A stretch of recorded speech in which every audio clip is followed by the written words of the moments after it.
함께 말씀 보겠습니다. 이 시간 하나님 우리들에게 주시는 말씀은 욥기 35장 5절로부터 8절까지의 말씀입니다. 그대는 하늘을 우러러보라. 그대보다 높이 뜬 구름을 바라보라.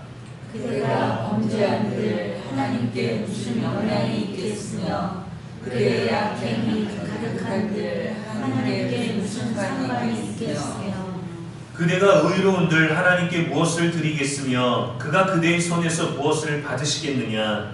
그대의 악은 그대와 같은 사람에게나 있는 것이요 그대의 공의는 어떤 인생에게도 있느니라.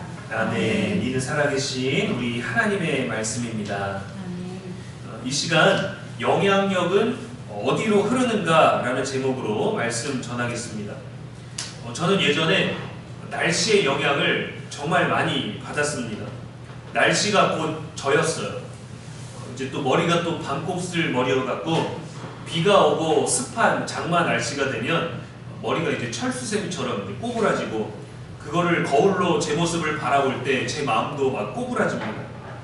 머리 자체도 지저분하고 피부도 더 거뭇거뭇해지고 뭔가 굉장히 생긴 것 자체가 다운돼 버려요. 근데 뭔가 문제가 있어서가 아니라 날씨가 그러니까 저도 그렇게 되는 거예요. 뭔가 카멜레온처럼 만지면 그게 전염되는 것 같이 얼굴도 시커매지고 기분도 시커매져요. 왜? 날씨가 시커머니까. 아무것도 막 하기 싫어지고 그래서 중요한 시험도 비가 와서 안 갔어요. 그래서 엄청나게 혼났어요. 왜 가기 싫냐고 물으면 그냥 가기가 싫었어요. 근데 가장 큰 영향력은 날씨 때문이었습니다. 그냥 어둠에 내버려진 방황하는 영혼이 된 기분이었어요. 그렇다고 실제로 방황하는 건 아니고 철수세미처럼 꼬부라지고 시커매진 얼굴을 가지고 밖에 나가기 싫으니까 그냥 집에서 그냥 구석에서 그냥 찡그리고 있는 거죠. 책상에 앉아서. 좋을 수도 있는데 날씨가 이상하면 제 마음도 이상해집니다.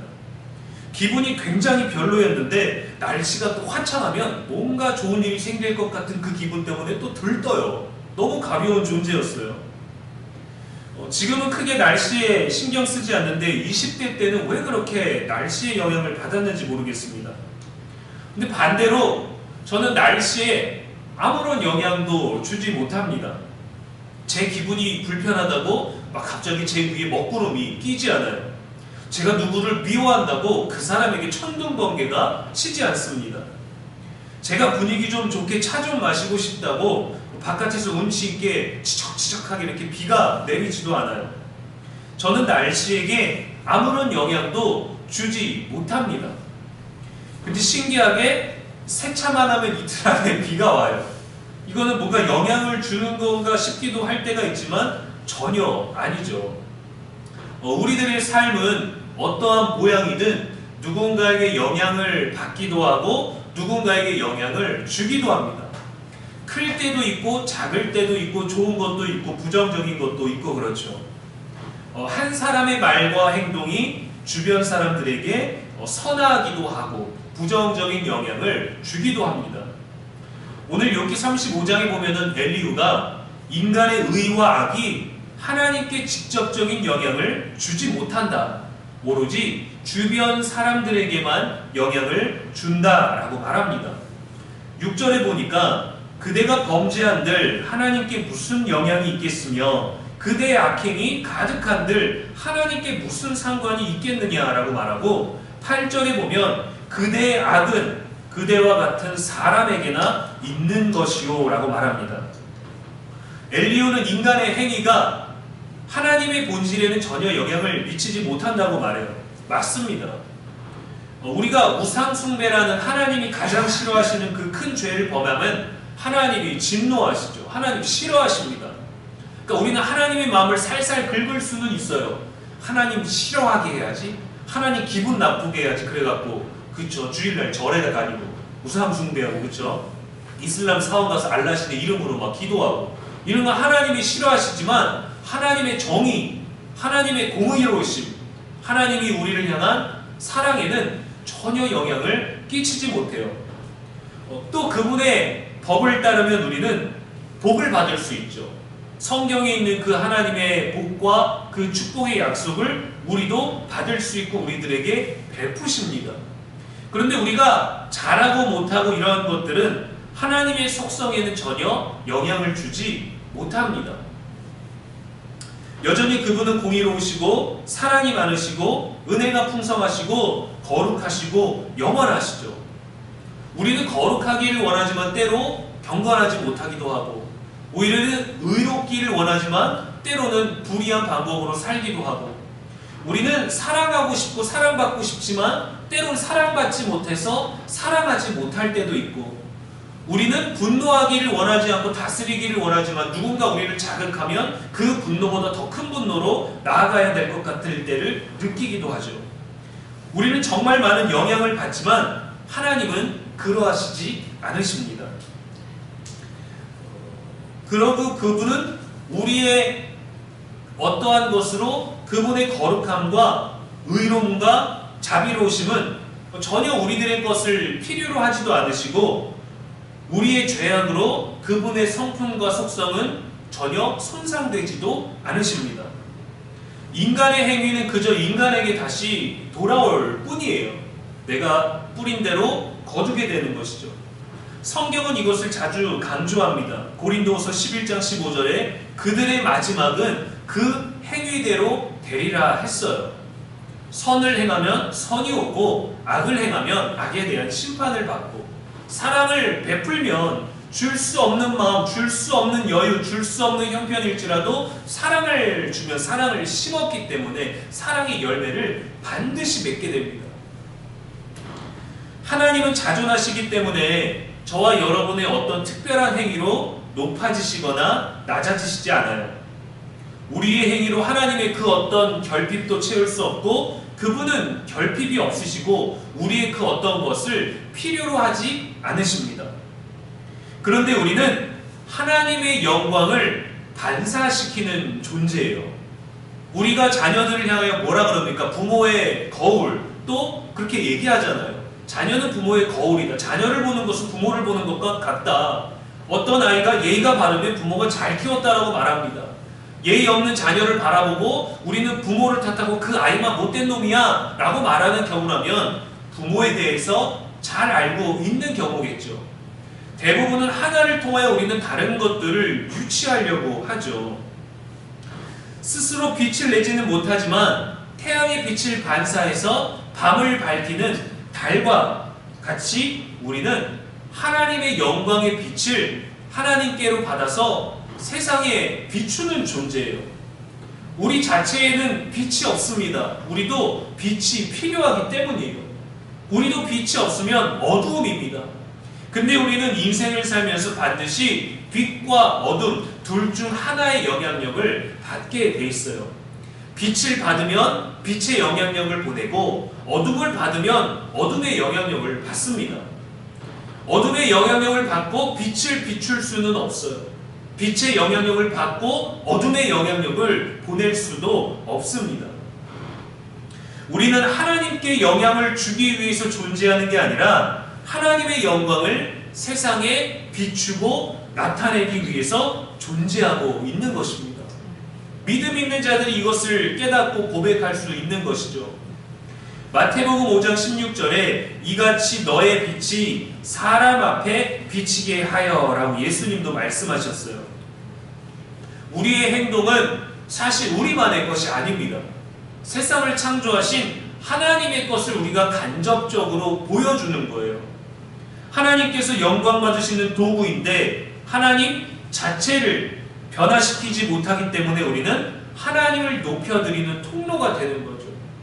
그런데 우리가 세상 가운데서 빛을 제대로 비치지 못하고 오히려 어둠을 흘려보낸다면 우리 인생은 욕먹는 것은 어쩔 수 없겠지만, 하나님이 우리들이 원하지 않는, 우리들이 자녀를 통해서 부모가 그런 거친 언어를 듣게 되는 것처럼 우리 하나님에게 좋지 못한 소리를 우리가 견디지 못합니다. 하나님에 대해서도 우리 때문에 안 좋은 얘기를 하겠지만 하나님은 그 어떤 영향도 받지 않으세요. 우리가 받는 겁니다. 우리가.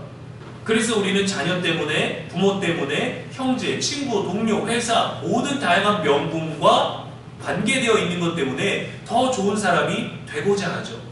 그렇다면 세상을 지으시고 우리를 인도하시고 생명을 주관하시는 그 하나님을 비추는 존재라면 우리는 당연히 빛의 선한 영향력을 끼쳐야 되는 사람이 되어야 하지 않겠습니까?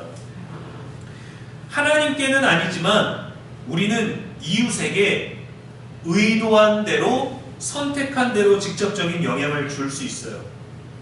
좋은 마음으로 위로와 격려를 줄 수 있습니다. 반대로 얄밉게 말할 수도 있고 고통과 아픔과 배신의 언어를 말할 수도 있습니다. 그게 너무 자연스럽게 나왔다면 우리 안에 문제가 있는 거지, 그 말을 들을 만큼 잘못된 사람에게 있는 게 아니에요. 그 사람은 그래도 마땅해 라고 할지라도 마땅한 사람에게 부정적인 말을 하는 건 우리 자신입니다. 왜 그 부정적인 얘기를 하느냐? 그 소리를 들어도 마땅하다는 사람의 영향력을 우리가 받았기 때문이에요. 그것은 무엇이냐? 그 영향력을 우리가 받아들였다는 말입니다. 때로는 우리가 상처받았다라고 합니다. 안 받으면 되거든요. 너무 간단하게. 근데 대부분은 상처를 받았다고 해요. 상처가 된 겁니다. 상처를 받았다라고 많이 표현하지만 그것은 내가 약해서가 아니야 라는 또 다른 언어예요. 이거는 어쩔 수 없어, 네가 잘못한 거야 라는 말의 또 다른 변형입니다. 사실은 우리가 상처가 되었다죠. 나는 그 상처를 받아들이기로 했다입니다. 뭡니까? 영향력을 받았다라는 거예요. 근데 우리는 이것들을 늘 거절할 수 없어요.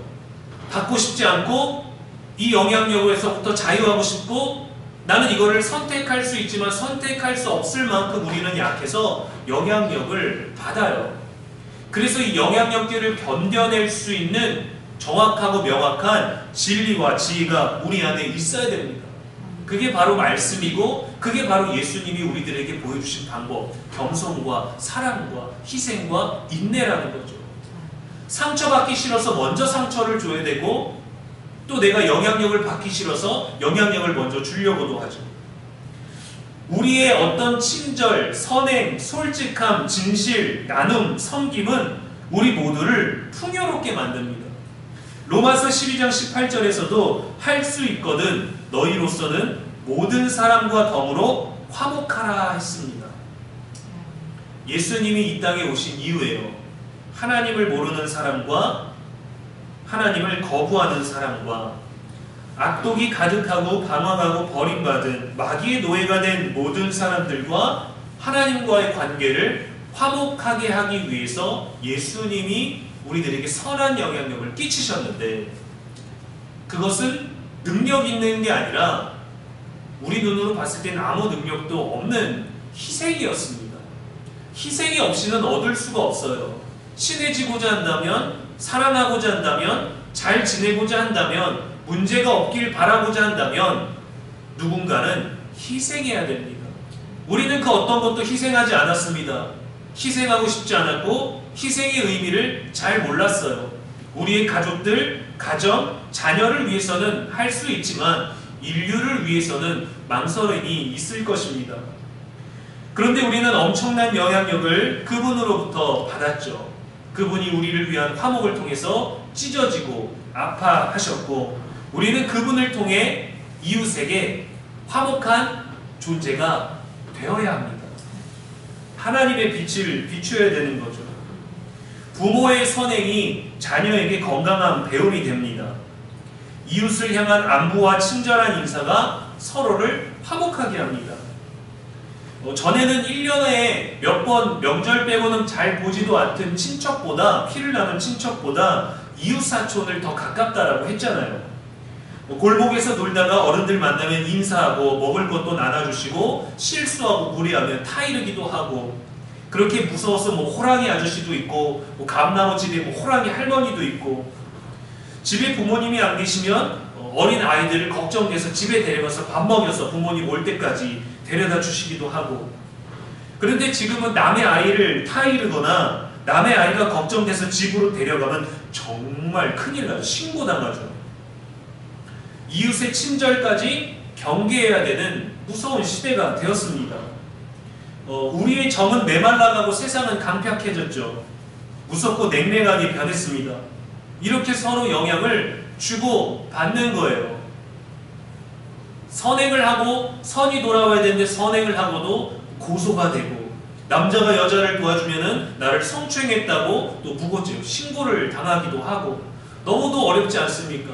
그냥 길을 걸어가는데 문 남성이 10분 동안 쫓아와서 발차기로 여자가 기절을 하고, 너무도 무서운 세상을 우리가 살고 있죠. 그러한 영향력들을 우리가 받지만 여전히 사람 안에는 선한 영향력들이 있습니다. 악에 대해 분노하는 것, 정의가 우리 안에 있다라는 거죠. 선을 행하고 감동을 받는다는 것, 우리 안에 건강한 영이 있다라는 거예요. 어느 작은 마을에 샘물이 있었습니다. 한 농부가 이 샘물을 깨끗하게 관리했어요. 청소도 하고 정기적으로 쓰레기도 치우고. 마을 사람들은 그 사람 덕분에 맑은 물을 마실 수 있었습니다. 근데 이 농부가 어느 날 병에 걸려서 샘물을 관리하지 못하게 되자 금방 더러워졌고, 관리하지 못한 그 물 때문에 마을 사람들이 병들기 시작했죠. 한 사람의 행동은 공동체에 영향을 줍니다. 만약에 악한 마음으로 그 샘물에 독을 탔다면 모든 사람들이 치명적인 피해를 입었겠죠. 우리의 말과 행동이 과연 우리들의 역할, 우리들의 직분, 우리들이 가지고 있는 어떤 책임지고 있는 그 자리에서 누군가에게 어떤 영향을 주고 있는지 우리는 하나님 앞에서 점검해야 됩니다. 단순히 도덕적인 기준으로, 윤리적인 기준으로 우리가 그것을 점검하는 것이 아니라 말씀 앞에서, 하나님의 명령 앞에서 예수님이 세상 가운데 화목하시기 위해 행하신 것을 기준으로 우리들의 선을 돌아봐야 됩니다. 위대한 한 사람이 있었죠. 이 땅의 주인이지만 이 땅을 섬기러 왔습니다. 세상 모든 권세를 가졌지만 세상을 섬겼습니다. 가장 높은 사람이지만 가장 낮은 사람이 되었습니다. 하나님이 지으신 세상에 죄악이 가득하고 악독하여져서 심판해야 될 때 이 위대한 한 사람의 희생으로, 그 영향력으로 말미암아 모두가 구원에 이르게 되었어요. 믿기만 하면, 조건은 하나, 믿기만 하면 모두가 구원을 받으리라 했습니다. 유일하신 구원자 되시는 이 위대한 한 사람 그리스도께서 이웃에게 선한 영향력들을 주셨습니다. 그가 가진 능력으로, 그분이 하실 수 있는 기적과 놀라운 가르침으로 하늘의 영향력을 이 땅의 사람들에게 베푸셨어요. 그는 아닌 사람이 아니었습니다. 길을 가다가 도움이 필요하면 베푸셨어요. 길을 가다가 하나님의 이름으로 구하는 자들에게 그대로 이루어 주셨어요. 내가 믿음이 있는데 이 믿음대로 되기를 바랍니다라고 말하는 사람에게 믿음대로 행하게 해주셨습니다. 오지 않으셔도 됩니다, 말씀만 하시면 됩니다 라고 해서 다른 이방인들에게도 그대로 베푸셨어요. 예수님에게는 모든 사람이 이웃이었습니다. 그리고 가르치셨어요. 한 뺨을 때리면 반대쪽 뺨을 내밀고, 오리를 가달라면 심리를 가지고, 겉옷을 달라면 속옷까지 내어주라고, 이웃에게 그렇게 베풀라고 말씀하셨습니다. 우리가 그리스도의 빛을 사람 앞에 비추면 세상은 밝아집니다. 근데 우리가 영향력이 없는 것 같고, 우리의 영향력이 미약한 것 같고, 우리가 이렇게 해서 뭐하나 라고 싶은 마음 때문에 우리 스스로를 지키는 것에만 만족할 때가 있지만, 우리에게 비춰진 그리스도의 빛은 우리가 막을 수 없거든요. 반드시 숨기우지 못하도록 그 동네가 빛나게 되어 있습니다. 여러분들이 있는 그곳이 빛나게 되어 있습니다. 우리는 선한 것은 하나님께로부터 받았고 거짓된 것은 세상으로부터 받았어요. 근데 거짓된 것을 받아서 끝난 게 아니라 우리는 이 거짓된 모든 것들을 정화할 수 있는 예수 그리스도의 화목의 빛이 우리들에게 옵니다. 세상을 바라보고 세상에 있을 때 그 빛 때문에 우리가 어두워지고 피폐해지고, 저처럼 머리가 철수세미로 꼬부라지고 얼굴이 시커매져도 그리스도를 향하면 빛이 오고 머리가 스트레이트한 것처럼 펴지는 거예요. 머리가 변하지 않아도 우리의 내면이 달라지는 거예요. 왜? 그리스도의 영향력을 받았기 때문이죠. 마태복음 22장에 보면은 어느 계명이 가장 크냐는 한 율법사의 질문에 예수님 이렇게 대답하십니다. 너의 마음을 다하고 목숨을 다하고 뜻을 다하여 주 너의 하나님을 사랑하라 하셨으니 이는 크고 첫째 되는 계명이요 둘째도 그와 같으니 내 이웃을 내 자신같이 사랑하라 하셨습니다. 두 가지 계명은 뭡니까? 하나님 사랑과 이웃 사랑이었어요. 우리가 가진 것으로 하나님께 충성을 다하고 그렇게 하나님으로부터 채워진 것으로는 이웃에게 영향력을 끼치는 게 바로 우리의 사명입니다. 그래서 사람을 많이 만나는 것을 두려워하기도 하고 조용히 있는 것을 좋아하기도 하지만 사람을 만날 때는 한없이 여러분 베푸십시오. 옛날에 주일학교에서 이런 찬양이 있었잖아요. 사랑은 버리는 것, 더 가지지 않는 것. 왜 사랑은 버려야 됩니까? 왜 버린다는 표현을 쓸까요? 우리 안에 가두는 게 아니라 이 사랑은 무한하게 공급받을 수 있기 때문에 하나님을 향해서 엄청나게 받을 수 있기 때문에 우리는 이걸 가두지도 말고 아끼지도 말고 버리라는 거예요. 아무리 싱싱한 과일과 아무리 맛있는 비싼 채소를 샀다 해도 그것을 냉장고에 두기만 하면은 얼든가 썩든가 상하게 되는 것이죠. 그래서 가장 신선할 때 먹어야 가장 유익이 되는 겁니다. 우리의 사랑도 마찬가지예요. 우리는 이 사랑을 잘 아꼈다가 주려고 하지만 사랑은 마르지 않습니다. 더 놀라운 건 뭐냐면 이 사랑의 영향력을 마구 흘려보내는데도 우리에게서 사랑이 계속 나와요. 여러분의 자녀들 또 혹여나 여러분들에게 손주들이 생겼을 때 생각해 보십시오. 내가 사랑하려는 노력으로 사랑합니까? 아니에요. 그냥 내 안에서 다 메마르고 다 우리 안에 있는 것들이 다 바닥이 나도 줄 수 있는 사랑이 더 많아요. 못해줘서 아쉽지 너무 많이 줘서 아깝다라고 생각하는 부모는 이 세상에 없을 겁니다. 때로는 우리가 자녀들에게 돌려받겠다라는 마음을 가질 수 있겠죠. 그만큼 사랑하고 믿는다라는 얘기예요. 이기적인 것처럼 들릴 수도 있지만 내가 그만큼 열심히 사랑했다라는 것을 나의 마음으로 증명하는 겁니다. 내 언어 안에 남들이 보기에는 부정적인 것 같고 이기적인 것 같고 개인적인 것 같지만 거기에는 우리 스스로가 나의 열심을 인정하고 나를 격려하려는 나름의 자존감의 건강한 언어도 담겨 있는 거예요. 우리가 가진 영향력의 근원은 하나님이십니다. 또한 우리는 하나님의 은혜를 통해서 선한 영향력을 끼칠 수 있어요.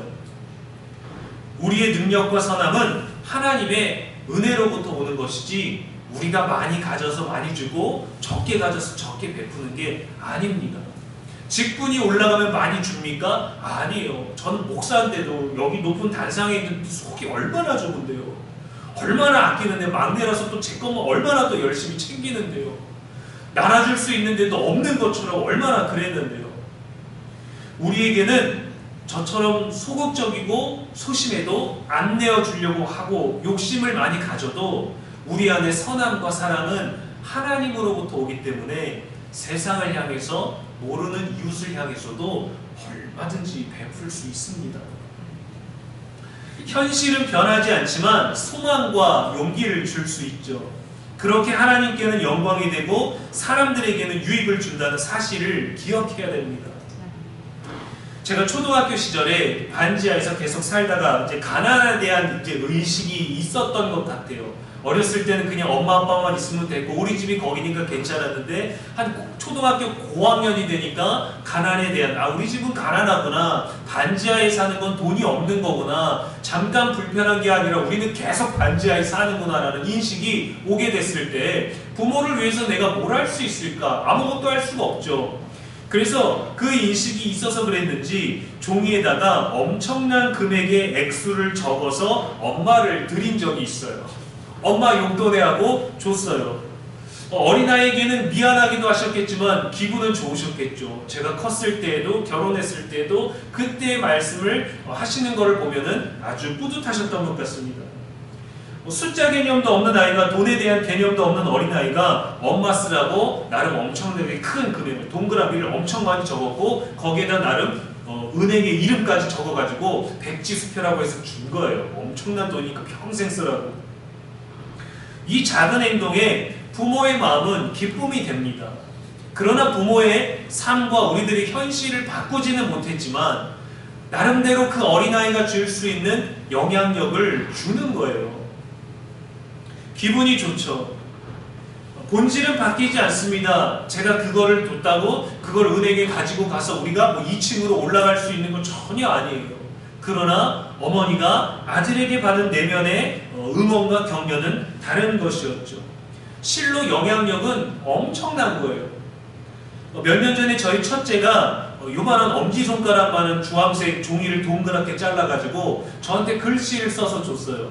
반으로 접어가지고 거기다 김병기 아빠 적어서 줬어요. 아니 그냥 아빠라고 하면 되지 왜 김병기 아빠라고 적었을까 하고 접힌 종이를 폈더니 사랑해요 하고 그 옆에 찌그러진 하트가 있었어요.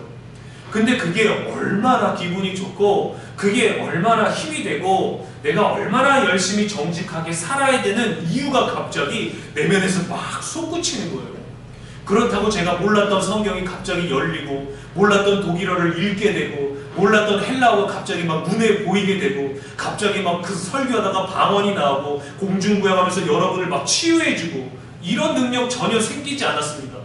근데 제 내면에는 그럴 것 같은 그 선한 아들의 영향력이 오는 거예요. 지금도 제 지갑에는 그 반이 적힌 조끼에 그 신분증이 보이는 그 카드 안에 보이는 그 지갑의 신분증에 반 적힌 종이가 딱 껴 있습니다. 김병기 아빠라고 되어 있어요. 그 안에 뭐가 적혀 있는지는 저만 아는 거예요. 그것만 보고도 뿌듯한 거예요. 종이는 다 해줬고 꾸겨줬고 반 적은 데는 이제 찢어질락 말랑하지만 또 적어달라면 언제든지 받을 수 있습니다. 근데 이 종이를 처음 받았을 때 그 감동은 그때 가장 크게 느꼈던 것이죠. 아빠는 흰 차가 갖고 싶어. 그러면 방에 가서 꽁냥꽁냥 뭘 만들어갖고 한 30분, 40분 지나면 테이프에다 덕지덕지 해갖고 아빠는 무슨 숫자가 좋아? 그래요. 그러면은 아빠는 차 번호 만약에 한다면 11조 하고 싶어. 11조. 아빠 목사니까 11조 이렇게 하고 싶어. 했더니 그 번호를 적어가지고 하얀색 차를 또 종이로 만들어서 테이프를 덕지덕지 만들어서 제 책상에 조용히 놓고 갔어요. 그럼 제가 또 너무 기분이 좋았고 그거를 이제 가지고 있다가 아이가 아빠 그거 보고 기분 좋으세요? 너무 기분 좋다고. 그렇다고 제가 차가운데 더 생긴 게 아닙니다. 그런데 차가 있는 것보다 더 내면에서 좋은 에너지들이 나오는 거예요. 우리들의 삶은 더 나아지거나 차가 막 몇 대 생겨갖고 막 기분 따라 차를 바꿔 타고 그런 형편이 아닙니다. 그런데 이 영향력은 그것보다 더 큰 가치를 우리 안에 주는 거예요. 저와 여러분 모두가 그런 존재였고 그런 존재이시고 그런 존재가 되실 겁니다. 우리에게 주어진 모든 날들을 우리가 그렇게 살 수 있어요. 우리의 자녀에게 받은 영향력도 그러한데 하나님께로부터 받은 그 거룩한 빛은 얼마나 놀랍고 위대하겠습니까? 여전히 내 몸에 통증과 고통이 있지만 잠을 못 이루지만 그러나 우리 안에 소망이 넘치게 되고 하나님이 치유하실 것에 대한 확신, 우리 자녀들의 어떤 취업과 건강과 다양한 모든 일들이 막혀있는 것 같지만 우리가 하나님께로부터 받은 이 능력을 자녀를 위해서 마음껏 흘려보내주면 자녀가 할 수 있는 일보다 우리가 자녀를 위해 해줄 수 있는 일보다 하나님의 영향력을 주는 게 더 큰 능력이 있다는 겁니다. 그게 우리가 하나님을 믿는 이유가 아니겠습니까? 막 세상을 더 열심히 이미 열심히 살고 있는데 더 열심히 살아야 될 것 같고 이미 성실한데 더 성실해야 될 것 같고 사랑과 의지가 막 마구 샘솟죠. 하나님의 선하심과 인자하심에는 우리가 영향을 줄 수 없지만 사람에게는 반드시 영향력을 줄 수 있습니다. 저와 여러분이 세상과 이웃에게 줄 수 있는 영향력의 모든 순간 모든 것들이 선했으면 좋겠습니다. 믿지 않는 이들에게도 그러했으면 좋겠습니다. 이 세상에 위로받지 못하는 이 성경의 욥과 같은 이들을 위로할 수 있는 저와 여러분이었으면 좋겠습니다.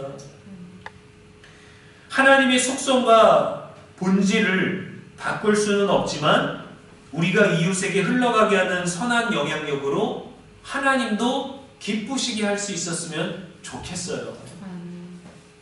그가 기쁨을 이기지 못하시고 우리를 사랑하심이 가득하기를 소망합니다. 영향력은 우리로부터, 나로부터 시작됩니다. 나로부터 이웃에게 흘러가는 거예요. 오늘도 말씀하십니다. 내 이웃을 내 몸과 같이 사랑하라. 하나님의 빛을 비추는 저와 여러분의 아름답고 고귀한 날들이 지금으로부터 계속되기를 주님의 이름으로 간절히 축원합니다. 기도하겠습니다. 선하시고 의로우신 하나님 아버지, 이 시간에도 말씀 주시니 감사합니다. 우리의 삶이 하나님의 영광을 반사하고 이웃에게 선한 영향력을 끼치게 하옵소서.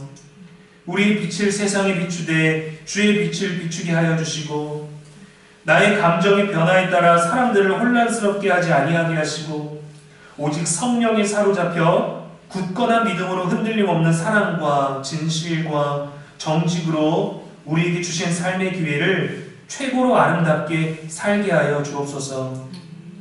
우리의 말과 행동이 하나님의 뜻 안에서 아름다운 열매를 맺게 하시고, 이웃에게, 주변 사람들에게, 자녀들에게, 부모에게, 동료와 형제들에게 유익을 주는 아름다운 도구로 사용하여 주옵소서. 우리의 영원한 소망이 되시는 예수님의 이름으로 축복하며 기도합니다. 아멘.